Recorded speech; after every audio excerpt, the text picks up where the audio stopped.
Thank you so much, Shabari and Lois. It's difficult to be the third one. I hope I will give you justice. And thank you also to Elizabeth for having me on the panel, and of course, Magdalena, all of you to be here. Okay, I'm going to share the screen and see if I can. But first of all, just look at my house there, because there is a reason why I've got all this kind of theatrical mess behind me. Okay. Here it is.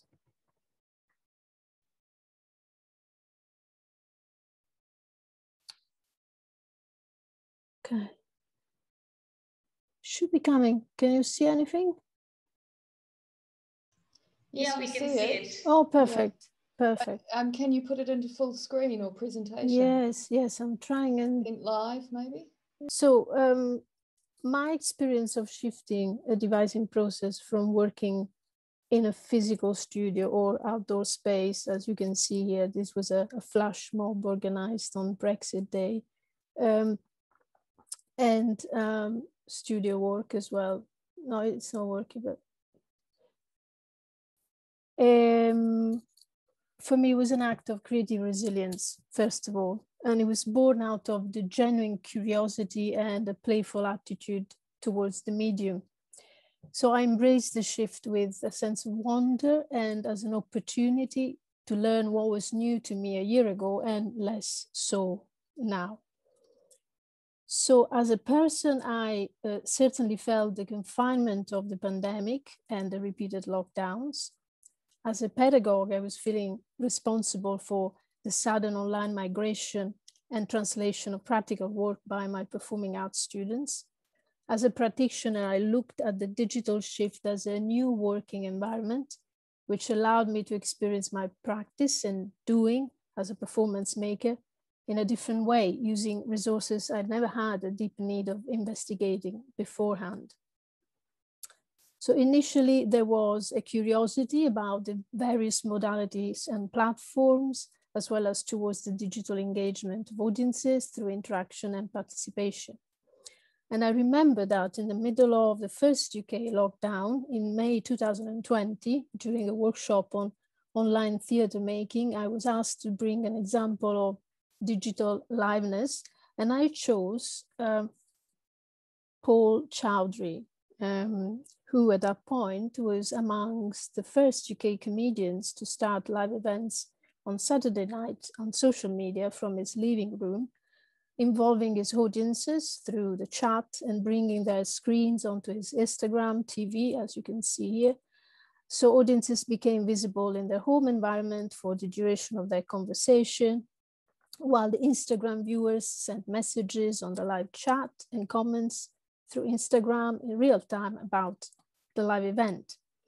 So later on, I realized that I had made that choice because in giving so much agency to his Instagram audience during the pandemic, Chowdhury managed to establish a unique environment specific to the social media interaction, which wasn't just replicating his performance persona on a live stage or on TV, but it was providing an invitation to a new and leveled way of experiencing and engaging with him both as a human being and as a professional comedian through the medium in these unprecedented circumstances.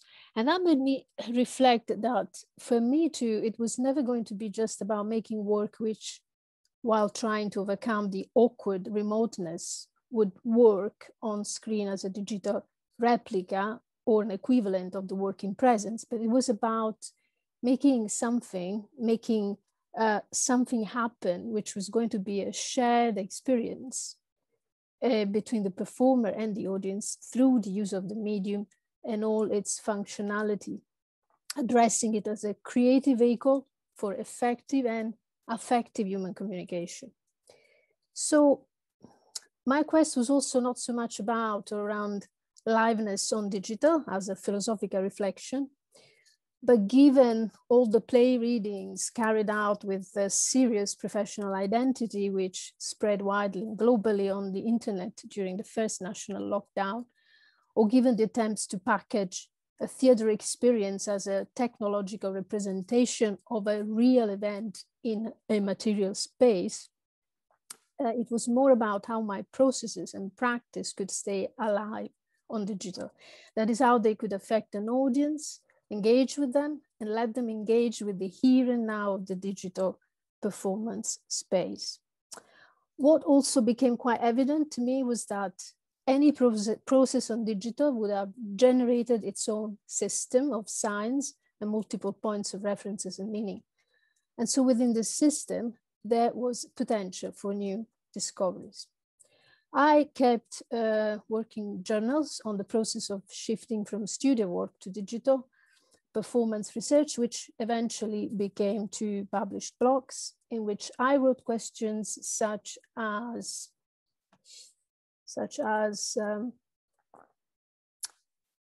if performance making is if performance making is truly alive in a digital space and has the power to affect its audiences, does this make it less live just because it doesn't happen in a material space?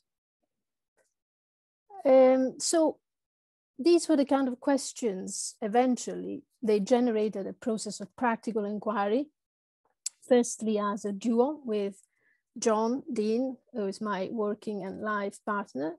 And we were testing the possibilities of activating what Jen Parker Starbucks calls playful affinity with online users, in that we were working on that rather than identifying ourselves with our performance personas, interpreting a role or investing in the theatricality of characters.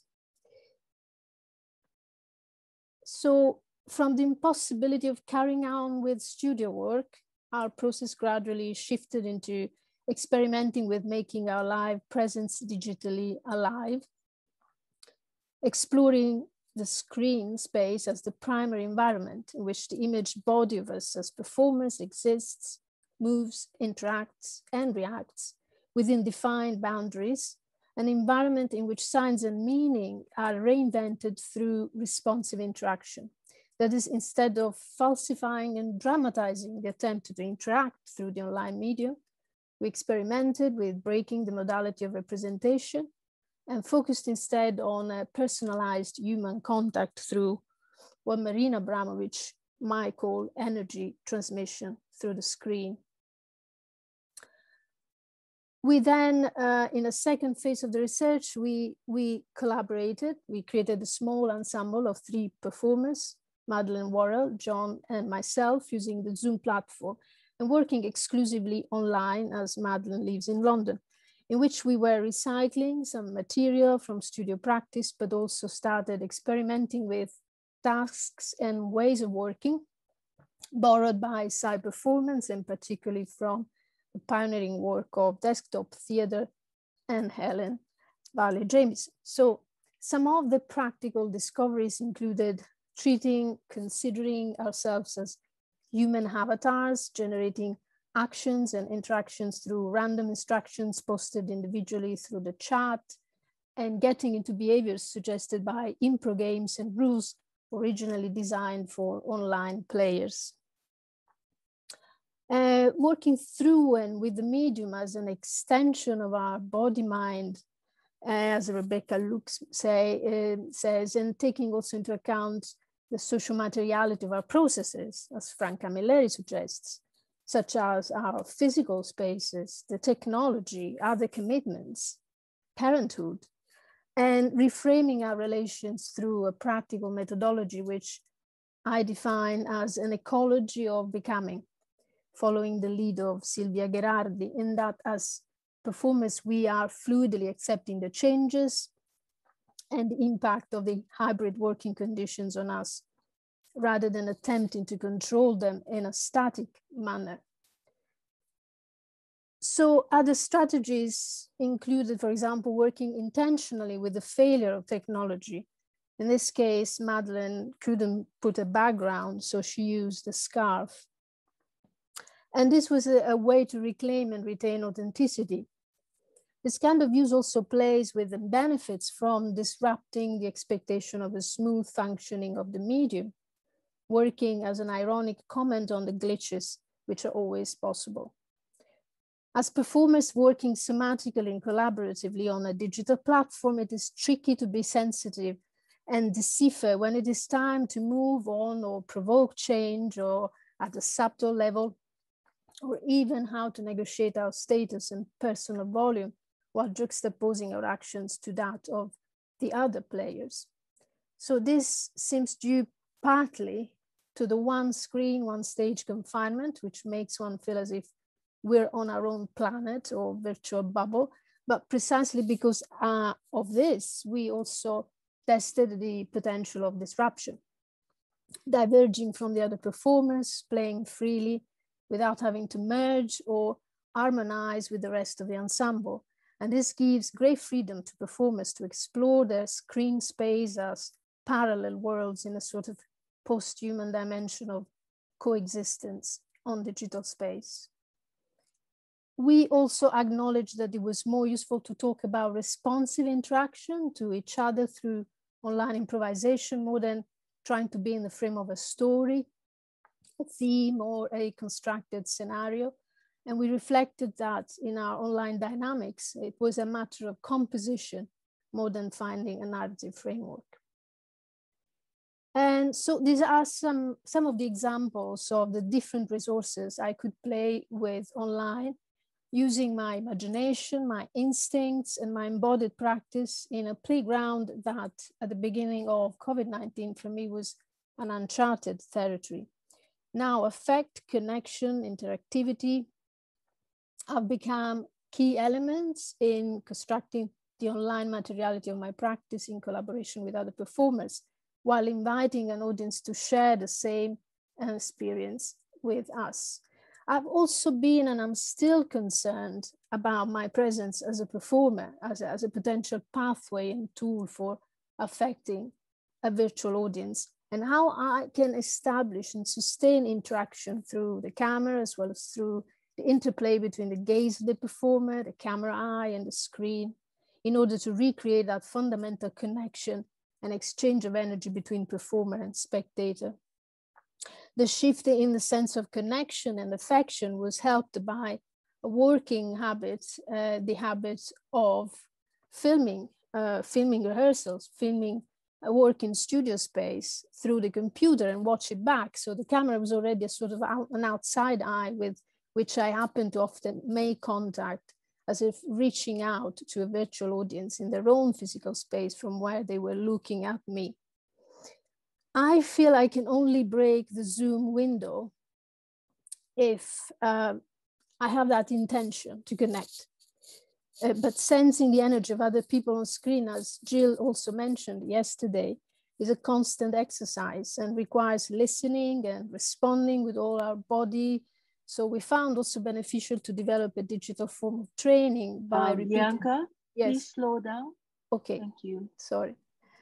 We found it beneficial to develop a digital form of training by repeatedly playing together and testing how much and for how long we were able to sustain the feeling of each other's presence, how long we can keep being reactive to each other, to understand when we are working within the same zone of responsiveness. Another crucial point in my initial experimentation was about interaction through the camera eye and how we open up the kinesthetic sense for both performers and audiences. The practical realization in our ensemble that the process of watching and listening is actually an exchange which develops a sensitivity to each other, breaking the perceived barrier of being remote, started with trial exercises through the camera, where we worked with the imaginative assumption that we could send our energy, which is matter, through the screen towards our working companion and eventually our audience. And it is about the relationship between the body and the space, both physical and digital, and how we could first of all break that physical timidity which the frame somehow imposes on us. This was one of the very first exercises we tried, and it's a blowing exercise. One of us would blow into the camera, and the rest of us would physically react to it, that in our own spaces, in order to provoke a sense of connection and push us through the screen.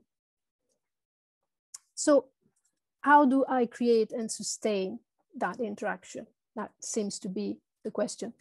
How do I play with an audience perceptions of my virtually constructed space? Working through our personal spaces, merging the individual frames into one digital arena, taking inspiration from visual clues during improvisation, using one point of contact between us all, for example, listening to and working with the same music as a stimuli, or doing the same kind of task or challenge, or dealing with the same kind of object. All these strategies seem to create a sense of unity through which, by repetition, one can actually feel that something organic is starting to take place. My final consideration on shifting studio work on digital is about the role of the audience and their agency in relation to online performance work. And albeit there are many nuances to consider for each specific type of work, initially I found that for the kind of experimentation we are doing, there are 3 specific modalities of inviting an audience into the digital medium. A passive one, audiences invited as viewers of a broadcast. A participatory one, spectators being acknowledged as part of the performance in some ways, but where the context control is kept in the hands of the performers. And when the audience is invited to be co-creators of meaning, spectators with agency, engaged in a way that it affects the making of the work while it is performed. So in my experience, awareness of how much the audience is involved or implicated in the process of making and experiencing the performance is an essential aspect of manipulating their level of participation and therefore the perceived liveness of the work. And I have this note which reminds me again of what Jill said at the end of the discussion for Bodies on Live yesterday, that the relationship which is established in a physical material performance space between performance and spectators on digital cannot be taken for granted, and it has to be rediscovered. Currently, as Organic Theatre, John and I are experimenting with a new online making process, applying some of the discoveries from the pandemic R&D and activating our own house as a total theatre, as well as transforming our persona into animated avatars, to digitally embody the psychological drama of the lockdown and its distorted effects on a couple of theatre makers and partners whose life, costumes and characters swap and merge in a final tragicomic act to save their love. This is also an interesting technique called rotoscopy, in which we are becoming glitches of ourselves, animated glitches of ourselves as performers. How long do I have? I have another couple of reflections, but I don't want to go over time. Continue. Okay, thank you.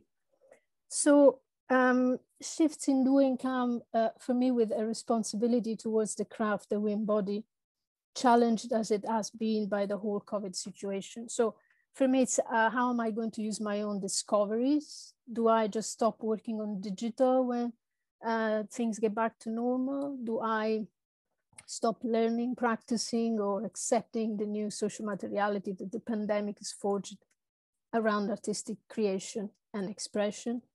And when I say new practices of making, I certainly must take into account the history of digital performance, cyberperformance, performance on the internet, which has been, as we know, in existence for so long and now is at the forefront of our immediate concerns as artists. So what do? Do I stop reading, knowing about this alternative history of digital making? Do I go back to my ignorance of these practices, which have been refined, investigated, and played out so thoroughly enriching social, political, and artistic contexts?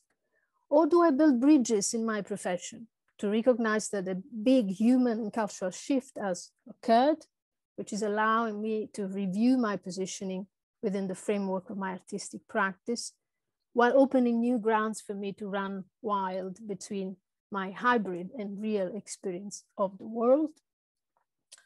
In concrete terms, for me, right now, envisaging a shift to new practices of making is about integration of embodied, live, and digital practices through hybrid training and performance making, which is collaborative and bears the possibility of generating new spaces for performance, either using specific physical spaces, like Lois was saying, such as domestic spaces or outdoor farm spaces, other than theater buildings as virtual stages, and or in material places of inventiveness, playfulness, creative learning, and ongoing artistic development, such as the Upstage platform, which we were lucky to play with yesterday. A successful adaptation of live performance in a physical space for me is about learning to trust the here and now of the interpersonal communication that happens in this space that we are sharing in this very moment. And so we can feel the buzz of it just by being together and telling each other that a performance or an event or workshop or a talk is about to happen. And when it's happening, we're present. That for me is liveness, a state I can feel in my body as a living experience. And because I feel it, it exists. And it is grounded in my physical and mental reality. And that's me. And thank you for listening and sharing with me. Thank you for those wonderful presentations, both of them. I feel incredibly inspired. And also, as an apology for the dysfunction of my microphone earlier, I'm inspired to embody my love and my hate for technology, and have taken off these earphones and microphone and have thrown them across the room. So there. And now we're going to return to something a little calmer, which I hope is an enactment of a porch sitting for a question and answering period. So what I'd like to do is to ask you again to put your cameras on, ask you again to think and sit in the atmosphere of the porch. And in that atmosphere, to sit quietly, to sit in silence, to wonder about some of the things that we've encountered in these conversations, to speak to them, to allow for questions. Certainly we can question each of the individual panelists if you have individual questions. We will try not to moderate this conversation. We will try to let it grow. If you feel like speaking, speak. If several people speak at the same time, we'll try to you can try to untangle that. And we'll try to keep this in the atmosphere of wonder, less thinking and more wonder, less opinion and more wonder, and see if we can have a proper porch sitting conversation with each other. If it becomes absolutely chaotic, I'm sure there are plenty of us who are experienced moderators who might step in and try to untie that situation.